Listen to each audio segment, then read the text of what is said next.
Eh bien, rebonjour et bienvenue toujours sur l'espace YouTube du site mécaniqueuniverselle.net, le site qui s'évertue à démontrer que l'humanité dans son ensemble, l'ensemble humain, évolue progressivement vers son ultime perfection. Nous construisons, sans le savoir encore, nous construisons cet état de perfection pour nos descendants. Alors évidemment, il faudra encore quelques siècles d'évolution, mais on peut voir que d'abord nous avons fait la plus grande partie du chemin entre le moment où l'humanité est née, entre guillemets, de la nature, c'est extrait de la nature, lorsqu'elle a quitté le monde des primates naturels pour devenir une humanité culturelle. Il y a quelques millions d'années, et qu'elle s'est mise en évolution, en progrès.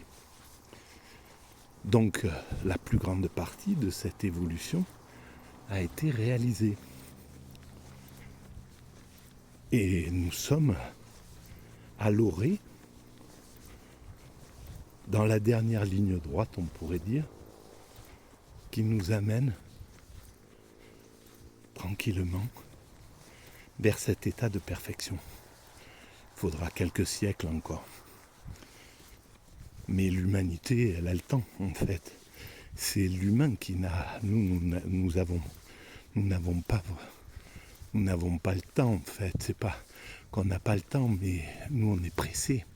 On voudrait voir l'évolution se réaliser rapidement de notre vivant.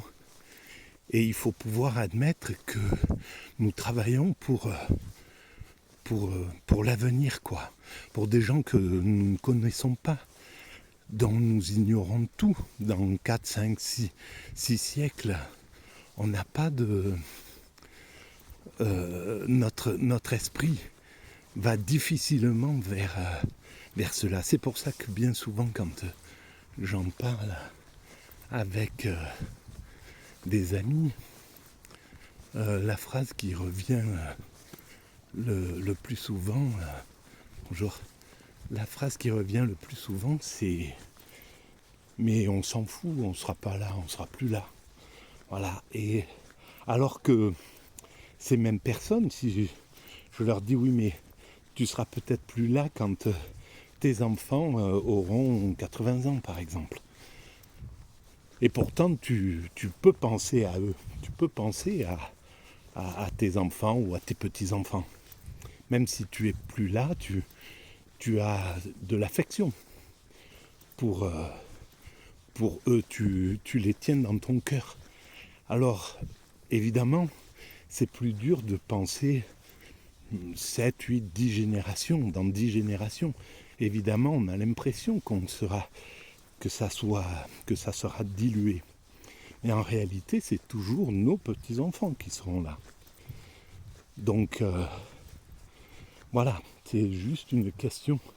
C'est assez étonnant d'ailleurs. Parce que c'est vrai que c'est... Bon, maintenant, moi, ça fait 23 ans que je navigue avec cette théorie. Donc, pour moi, les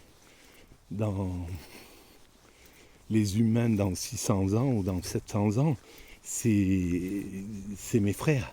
Je les sens comme dans ma famille, comme les humains d'il y a 10 000 ans ou d'il y a 50 000 ans ou Lucie et avant Lucie.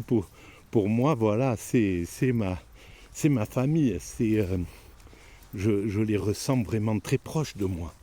J'ai autant d'amour pour eux que pour mes contemporains, que pour... voilà, c'est une question de pensée. Voilà. Alors, et là, je voulais parler de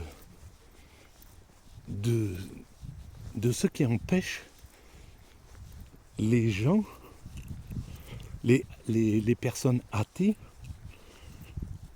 d'aller vers l'idée que le principe qui est à l'origine de cet univers ne peut pas être rien, ne peut pas être, ne peut pas ne pas être, ne pas avoir, ne pas exister en somme. Parce que, voilà, je marche sur cette voie verte là, et tout ça c'est constitué d'atomes. C'est constitué d'atomes qui étaient présents déjà à l'origine de l'univers, qui ont été constitués d'une façon incroyable, magistrale. On est en train de commencer et on n'a pas encore compris tout à fait leur mécanisme et la façon dont ils sont constitués. Mais par exemple, cette route qui est solide, elle est solide parce que il y a des lois qui font que le vide, que cette énergie se transforme en masse, donne cette sensation que le monde est solide, que le monde est dur, etc., que c'est une matière comme ça, mais dès qu'on creuse, qu'on avance, ben les physiciens, ils sont en train de chercher, de comprendre qu'avec quelques petites lois, ce principe à l'origine de l'univers a créé cet univers avec une intelligence, avec une perfection, mais hallucinante, quoi. Parce que tout était l'espace, le temps qui apparaît, que l'idée du temps, l'expansion, l'apparition du vivant, donc tout était fait pour que le vivant apparaisse. Et c'est comme, par exemple, la pénicilline, elle existait bien avant Fleming, la potentialité de la pénicilline. Et il a fallu qu'à un moment, Fleming regarde de la moisissure et comprenne quelque chose à travers ça, à ce moment-là précis. Mais tout ce qui permettait à la pénicilline d'exister, il y a à l'origine, il y a 13 milliards d'années, quand le monde s'est constitué, c'était déjà dans le programme, en somme. Et tout était dans le programme. Tout était dans le programme, en réalité. Et donc, on peut voir que c'est pas à la portée du rien, de quelque chose qui ne serait pas, qui ne correspondrait pas à ce que les religions appellent Dieu. Et Dieu, je pense que si les athées se révoltent contre la façon dont les religions parlent du divin, c'est peut-être parce qu'ils n'ont pas tout à fait compris ce que le divin veut dire en réalité. Dans les religions, on ne doit pas se faire d'image du divin. Les images du divin, ça a perturbé un petit peu la façon de le penser. Puis ces images ont amené une façon de penser le divin, une façon matérialiste, mais parce qu'il fallait l'expliquer comme ça, Dieu, il fallait l'incarner d'une certaine façon. Et même quand on parle du Christ, par exemple dans le christianisme, en disant que c'est le Fils de Dieu, mais si on le prend de façon simple, on peut comprendre que nous sommes tous les fils de Dieu. C'est ce que ça veut dire en réalité. Ça veut dire que nous sommes tous constitués de la même atome qui constitue ce qui est ces graines de sable là. On est constitué de la même, avec la même matière en fait, la même façon de la même énergie, les mêmes quarks, les mêmes bosons de Higgs, les mêmes, etc. On est constitué exactement de la même... On est de la même espèce et donc on est de la poussière du divin, c'est clair. Et le fait que le christianisme décide de dire que Dieu c'est le Fils de Dieu, en somme il est divin, en somme, dans ce sens-là, ce qu'il aurait peut-être dû préciser, c'était on l'est tous. Mais en fait, je me demande si dans le christianisme, ils ne disent pas on doit devenir, on peut le devenir. Devenir vous aussi les fils de Dieu, quoi. Voilà. C'est peut-être ce qui était préconisé. En tout cas, dans le judaïsme, dans l'islam et même dans le christianisme, on ne doit pas se faire d'image du divin. Dans l'hindouisme, dans le zen, dans le bouddhisme, c'est la même chose. On est devant... Donc les religions en elles-mêmes ont conscience que on ne doit pas se faire d'image. Et donc, je pense que ce qui choque les athées, c'est ce qui a été fait au nom de la religion par des gens qui n'étaient pas des spirituels, mais qui étaient des religieux et qui ont utilisé la religion comme un sport de combat pour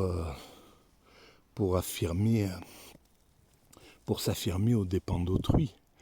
Mais si on écarte cette vision, et d'ailleurs ces religieux qui ont été des guerriers, qui ont utilisé la religion comme sport de combat, eh bien ils étaient exactement les mêmes que les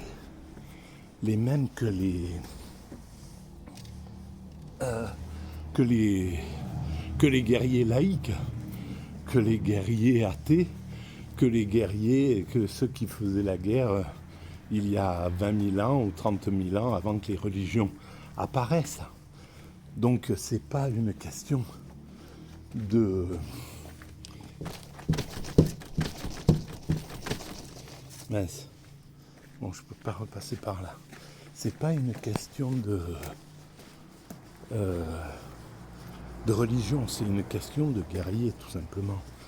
Et vraisemblablement, quand on aura apaisé un petit peu cette réflexion, on se rendra bien compte que les religions sont certainement moins cruelles, ont été moins cruelles dans l'histoire globalement que le monde qui